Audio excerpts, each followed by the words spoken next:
बाकी मुझे नए नए लोगों से मिलने का भी शौक है, तो इस लाइन में ये है कि आपको रोज़ नए लोग मिलते हैं, कुछ नया सीखने के लिए मिलता है, सिखाने के लिए मिलता है। मतलब मेरे एक फ्रेंड ने मुझसे कहा कि आप एक काम करो, जो आपको आती है तो आप मतलब मैं बुकिंग दूंगा आपको, एक आस पास की मार के आओ, अगर आपको लगता है कि आपको दिक्कत नहीं है तो फिर आप दूर भी जाना। एक्चुअली मेरे पापा ने हमेशा से यही कहा है कि जिस काम में आपका मन लगे, ये मत पूछो कि वो काम कौन सा है, आप कर लो। एक्चुअली गाड़ी चलाने का तो मुझे शौक था ही।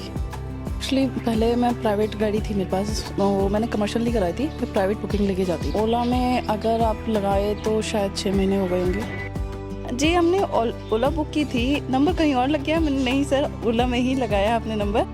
4-5 साल हो गए मुझे प्राइवेट में। फ्रेंड है और मेरे पापा हैं, भाई हैं, वैसे तो सपोर्ट सभी का है।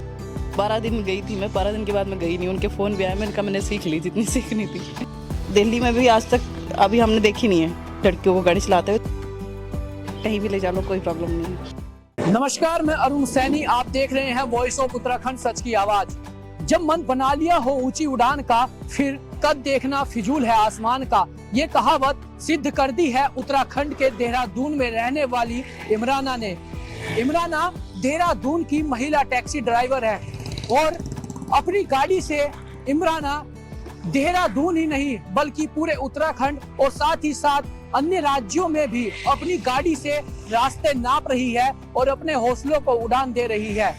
साथ ही साथ इमराना आने वाली पीढ़ी और अन्य महिलाओं के लिए एक मिसाल पेश कर रही है। हमारे साथ मौजूद है इमराना जी और हाँ, आज हम उन्हीं से बातचीत करेंगे। मैम, मेरा पहला सवाल आपसे यही है, आप टैक्सी ड्राइवर हैं और आप ओला में अपनी टैक्सी चलाते हैं, तो मैम इस सफ़र की शुरुआत कहाँ से हुई, कहाँ से आपके मन में विचार आया? सर एक्चुअली पहले मैं प्राइवेट गाड़ी थी मेरे पास, वो मैंने कमर्शियल नहीं कराई थी, मैं प्राइवेट बुकिंग लेके जाती थी क्योंकि वो दिक्कत नहीं होती उसमें।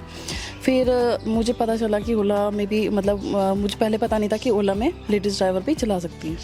जब मुझे पता चला तो मैंने उनसे बात की, नंबर लिया कि भैया ऐसे ऐसे बात है और मैं गाड़ी चलाती हूँ, क्या मैं गाड़ी चला सकती हूँ? उन्होंने कहा आपकी गाड़ी कमर्शियल होनी चाहिए, आप गाड़ी चला सकते हो, कोई प्रॉब्लम नहीं है। ओला में अगर आप लगाए तो शायद 6 महीने हो गए होंगे, पर प्राइवेट में चला रही हूँ काफ़ी टाइम से, 4-5 साल हो गए मुझे प्राइवेट में। अगर बात करें मैम आपके जीवन की लेकर, तो आपकी जो शिक्षा है वो कहाँ तक आप पढ़े हैं और कैसे ये सब? सर मैंने 10th की है।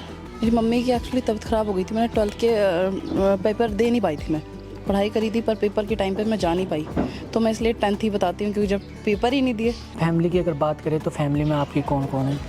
फैमिली में मेरे पापा, 2 भाई हैं, भाभी हैं और सिस्टर है मेरी, एक बहन है मेरी छोटी, 2 भतीजे हैं, एक भतीजी, एक मेरा बेटा है। बेटा कितने साल का है? अभी 1.5 साल का भी नहीं हुआ। ये विचार आपके मन में कहाँ से आया? क्या कभी कोई आपको शौक था या कहाँ से ये विचार आया? सर एक्चुअली गाड़ी चलाने का तो मुझे शौक था ही। बाकी मुझे नए नए लोगों से मिलने का भी शौक है, तो इस लाइन में ये है कि आपको रोज़ नए लोग मिलते हैं, कुछ नया सीखने के लिए मिलता है, सिखाने के लिए मिलता है। तो मुझे अच्छा लगता है कि नए नए लोगों से मिला जाए, तो ये काम इसलिए बहुत अच्छा है कि आप कुछ नई जगह जाओगे, कुछ नया सीखोगे।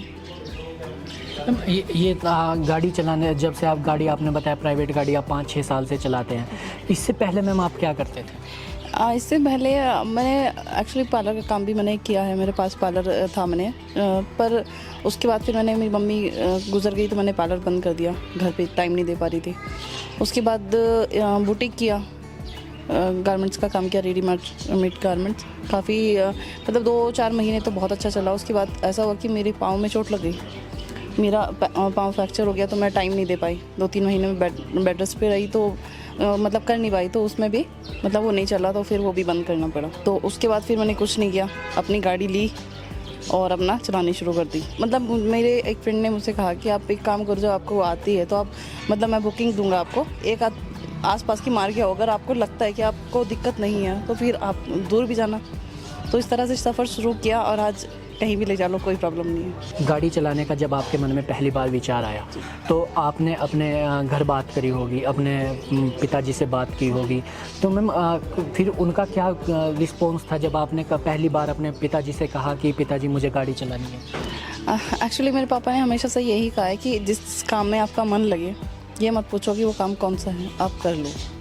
तो मैंने जब पापा से बात की तो पापा ने कहा कि कोई बात नहीं, अगर मतलब आप लोगों को लगता है कि आप संभाल सकते हो आप कर सकते हो, लोगों के बीच में जाके आप ये काम कर सकते हो, तो कोई दिक्कत नहीं है, आप सही रहो। बेटी पे मुझे बहुत गर्व है और अच्छा काम कर रही है, तो इसलिए हमारा सहयोग है उसके साथ। लड़की को हौसला है, 2-4 लोगों ने ऐसा कहा भी कि क्या बात बेटी से गाड़ी चलवा रहे हैं, और ख़ास तौर से मुस्लिम लोगों में होता है पर्दे का थोड़ा, लेकिन अब इतना भी नहीं, बच्चे पढ़ लिख रहे हैं और आगे जा रहे हैं। मेरे छोटे भाई हैं, छोटे भाई ने हमेशा कहा कि आप करो, मैं आपके साथ हूँ, आप जो भी आप फैसला लेते हो मैं आपके साथ हूँ। बड़े भाई ने हमेशा कहा कि कोई नहीं, आप करो। बहुत अच्छी बात है सर, बहुत गर्व महसूस होता है, हमारी बहन में हिम्मत है, वो काम कर रही है, हमारी तरफ से पूरा सपोर्ट है। ऐसा कोई काम नहीं करना जिसमें बैठना पड़े, ऐसा काम करूँगी जो चलते रहे। मैम, अगर गाड़ी सिखाने की बात करें तो ये गाड़ी आपको किसने सिखाई है? गाड़ी सर मेरे एक फ्रेंड थे, उनकी मतलब मेरे भाई के पास गाड़ी थी, पर भाई से गाड़ी मांगते हुए डर लगता था। भाई ने कोशिश करी, ऐसा नहीं है, 1-2 बार भाई ने कोशिश करी, तो उसके बाद मेरी एक फ्रेंड है, उनकी गाड़ी चलाई, फिर मैंने सीखी गाड़ी। उसके बाद तो फिर उन्होंने कहा कि आप चलाओ। मैम, जैसा आपने बताया कि कभी रात भी हो जाती है, तो कभी रात के वक्त जब आप कभी अकेले आते हैं, कई जैसे अगर कोई जंगल का भी रास्ता है, कई रास्ते ऐसे होते हैं, तो कभी आपको कुछ डर लगता है? कभी परिवार ने कहा हो कि घर थोड़ा जल्दी आया करो, कभी कुछ ऐसा हुआ है? नहीं, थोड़ा सा परिवार ने ऐसा तो नहीं कहा कि जल्दी आया करो, बस ये कहा है कि बेटा काम ख़त्म हो जाए तो थोड़ा टाइम से आ जाया करो। बाकी हाँ, ये है कि फ़ोन करते रहते हैं, बीच बीच में पूछते रहते हैं कि कहाँ पर हो। इतना मतलब हमारे इसमें तो बहुत अच्छी सुविधा दे रखी है सरकार ने कि पुलिस प्रशासन बहुत अच्छा है हमारा, तो इसलिए कभी कोई ऐसा कुछ महसूस नहीं हुआ। कई बार ऐसा भी होता है कि जैसे नॉर्मली आपने देखा होगा कि जेंट्स ही ज़्यादा गाड़ी चलाते हैं, तो कभी आपके पास कॉल आई है कि गाड़ी अच्छा लानी है, हमें ले जाना है, तो मैम कभी किसी को लगा हो कि रॉन्ग नंबर है, कभी किसी ने उधर से? बहुत बार अभी भी ये होता है, बहुत बार ऐसा हुआ है, और अभी भी होता है कि सामने से बुकिंग आती है, मैं उठाती हूँ, रिसीव करती हूँ कि सर आपने ओला बुक की है, मैं कॉल करती हूँ या उनका कॉल आता है, जी हमने ओला बुक की थी, नंबर कहीं और लग गया। मैंने नहीं सर, ओला में ही लगाया आपने नंबर। तो बहुत मतलब आज भी ऐसा हुआ, आज मैं गई, ऐसा हुआ कि वो दिल्ली से आ रखे थे, उन्हें जाना था सहसपुर, तो जब मैं उनके पास गई तो उन्होंने कहा कि हमारे यहाँ मतलब दिल्ली में भी आज तक अभी हमने देखी नहीं है लड़कियों को गाड़ी चलाते हुए। तो कस्टमर आपका ऐसा कभी होता है कि कोई जैसे महिला हैं तो कोई बदतमीजी टाइप का भी होता है, क्या कभी ऐसा कुछ हुआ है? नहीं सर, मुझे ना एक्चुअली मतलब मैं कहूँ तो जैसे मैं बुकिंग लेके गई हूँ, तो मुझे सामने से ऐसा नहीं हुआ कि जेंट्स की तरफ से बदतमीजी का रिस्पॉन्स मिला हो। हाँ, लेडीज़ से मुझे मिला है, लेडीज़ ने मेरे सामने मुझे बोला है जब मैं बुकिंग लेके गई हूँ, अरे ये लेडीज़ ड्राइवर क्यों आ गई, हमने तो मतलब ओला बुक की थी, जेंट्स ड्राइवर आना चाहिए था, और मतलब कि हम नहीं जा सकते आपके साथ और बुकिंग कैंसिल करिए।